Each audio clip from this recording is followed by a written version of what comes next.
Welcome to The Big Picture. I'm Phil Arno.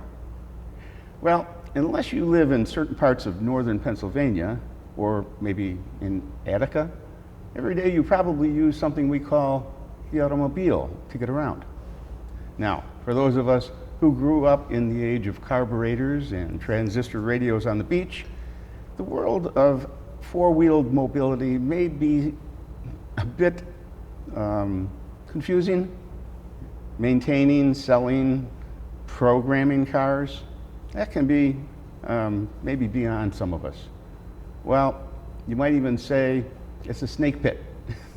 Luckily, on today's Big Picture, we have someone who can pull us out of that quicksand with the knowledge and expertise about all things automotive. With me now is the ever-charming Lauren Fix, otherwise known as the ever-charming car coach. Hi, Phil. How you doing? I'm great. I'm glad to be a part of the West New York community. Well, you know, I'm going to start out with a serious question.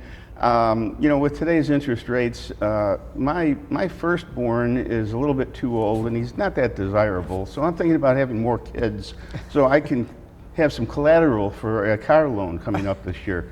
Is that a good idea?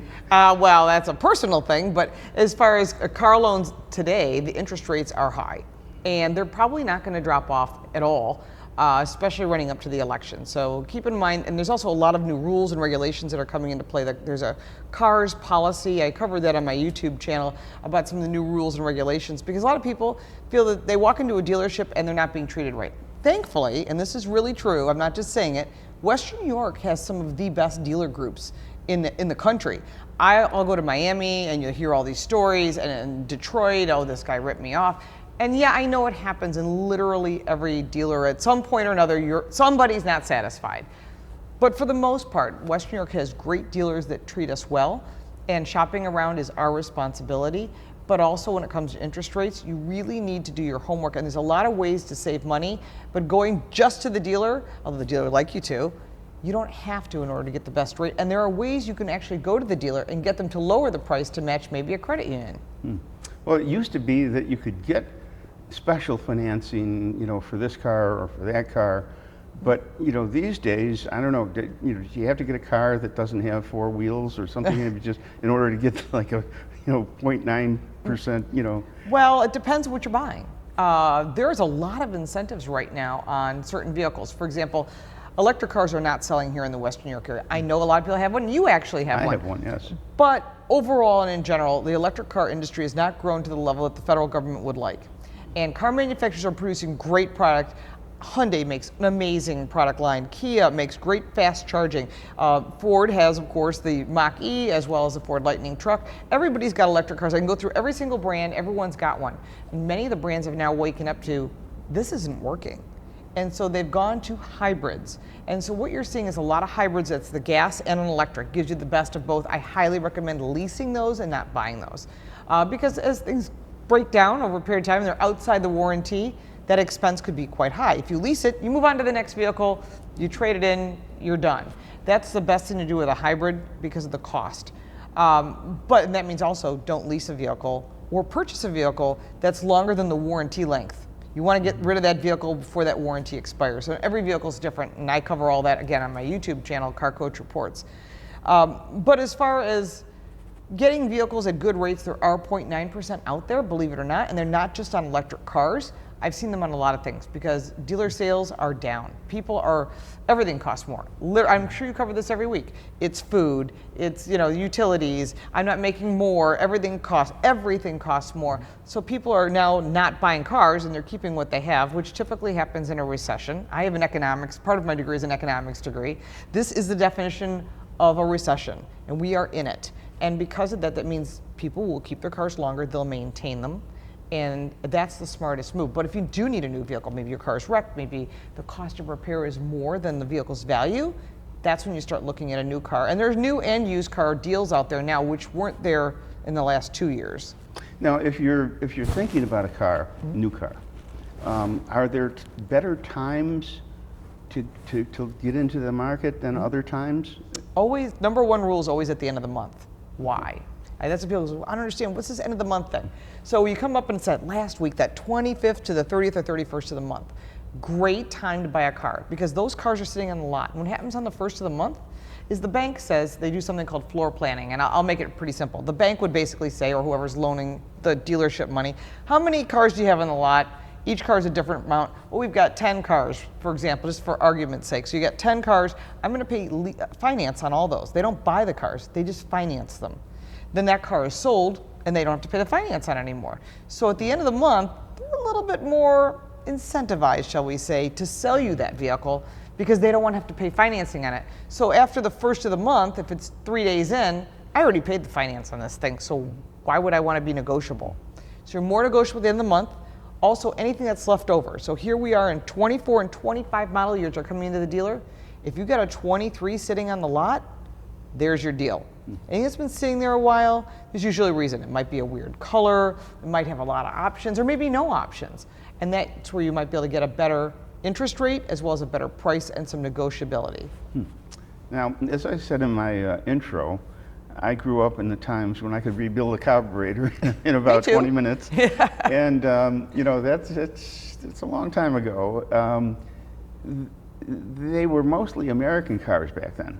And then Volkswagens came in, and it was hard to get cars serviced if they were foreign cars, believe it or not. Back then, yeah. And, then the Japanese cars came in, and you saw a shift in the market because American cars seemed to have a built-in obsolescence. They, you know, if you got 80 or 90,000 miles out of an American car, you were doing well. And right. You know, then the Japanese would come in and, hey, suddenly you could go 150,000 miles, and it was, you know, you're still like a new car.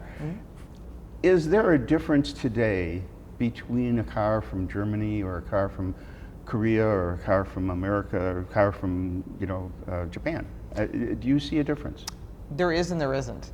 And I should qualify why. Originally, when the domestics were here, like you were talking about, there were Ford, Chrysler, and General Motors. And they said, you want to buy a car, whatever options you want, we can make all these mishmash packages. That's why you see so many cool cars at the cruise nights that are here, like at Eastern Hills Mall, where they have 2,500 cars, and you could have two different vehicles next to each other, both Chevelles, and they're completely different. But then the Japanese came in and they said, what are the domestics doing wrong? They're not packaging things. So now you see like 4 trim levels, like an X, an SE, and an XLE, and everything's pre-packaged. So they started taking on business. Then the Germans came in and said, we want to elevate the quality, we want to elevate the performance, we want to elevate the options, and they did that. And today you could buy, for example, a BMW, and entry-level price is reasonable, but then start adding on all the options that you want, and it gets very expensive. So when the Koreans came in, they looked at everybody and they said, what are they doing wrong? What they're doing wrong is they're not offering a long warranty. So they came in with a 10-year, 100,000-mile warranty. So Kia, Hyundai, and Genesis brands all came in with great warranties, and they took out a huge chunk of the sales, and their prices came in lower. So it used to be, back in the day, the benchmark of quality. We'd always hear this. We'd drive literally everything. It's as good as an Audi A4, an Audi A6, whatever. Audi was the benchmark. It isn't anymore. Now it's Genesis. Now we're seeing that everyone's comparing their vehicles to Genesis and Hyundai and Kia brands because of the long warranty. They came in not so great, let's be honest. And over a period of time, their vehicles got to be really top quality. And now what you're seeing today is far from what it was when it entered the marketplace. They're coming in low prices, the Hyundai Palisade or the Kia Telluride, which the dealers call the Sell-You-Ride. Because the moment they hit the lot, they're sold that quick.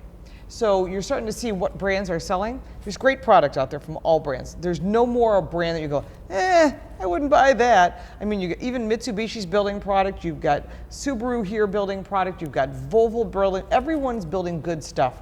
But the benchmark today is now Genesis. In today's market, there's not just dealers that you go to and you visit the lot and you take a look physically at the car or whatever. There are services that buy and sell cars, will deliver a car to your door, give you an estimate for your car if you tell them, you give them the VIN number, and they will look it up, and then they'll make you an offer on your car. And what, Carvana and these other services that you see. Some are out of business. But it's a different world of marketing. how does that play into today's experience of buying and selling cars? It's changed a lot. So Vroom is out of business. So if you bought a car through Vroom, but Carvana is right on the edge of not, actually I thought they were gone, but they're kind of lingering here for a while. Car Gurus is still here. But what's happened is, because of this styling of you putting in your vehicle identification number or your VIN and getting an offer right there on the spot, everybody's picked up on that, whether it's West Herd, Northtown, CarMax, literally anywhere across the country. You can go online and put that information in and do all your homework and research online today, where you couldn't do that. You used to have to go to we're spending Saturday, Phil, you and I are gonna go car shopping, and you know you would be gone all day. That time is pretty much gone. So you should do all your research online. What do you want? What can I afford? Financing, you can get credit union quotes right there on the line, and then go and look at the manufacturer's website as well as the local dealer websites, because there's regional incentives as well as national incentives. Maybe you're back from the service, you get a discount. Newly married, newly graduated, there's tons of discounts available, and you can start packaging this in. But you really have to start realizing that being able to purchase a car online, literally, and never go to the dealer, sounds good, but the biggest mistake people make is never test driving a car. So no matter what it is, I don't care if you go to the rental car companies at the airport and rent that car and drive it, you should always drive it. See if it fits in your driveway. Do you like the backup cameras? Does it have, if you're not really good at backing up, there's cross traffic alert now. There's a lot of safety features. Will you use them? I don't know, it depends on you, but you should make a list. These are things I want. I need to fit 3 child safety seats in my car. Okay, well that sort of limits your options. You know what I mean? I want 2 doors, I want 4 doors. I want to be able to go off-road to my camping or my cabin. So I have a Bronco Raptor. It's not a normal vehicle. I know that, but I'm not normal. And when it's snowing outside and I have to be on for the Weather Channel for Jim Cantori, I take the Bronco Raptor. Never a problem, even in the middle of our blizzards. So I mean, but that's me. So you have to start paring down the vehicles that are available, watch reviews like on my channel, go to other people's channels and watch them too. It's not just me, you should watch 4 or 5, maybe 6 different reviews and get the opinions and go, okay, I didn't see that, I saw that. This worked, I definitely want that option. And then you can start paring down. Then go to the dealer, drive the car, take that person's card and say, I will get back to you, and you can do it all online, including buying the vehicle, and they'll deliver it to your house for any brand because they want your business. Wow. Well, this segment went from 0 to 60 in about 2 seconds, and we're out of time. So we're going to come back after this message, and we've got about 1,000 more questions to ask about the car industry and buying and selling. We'll be back right after this.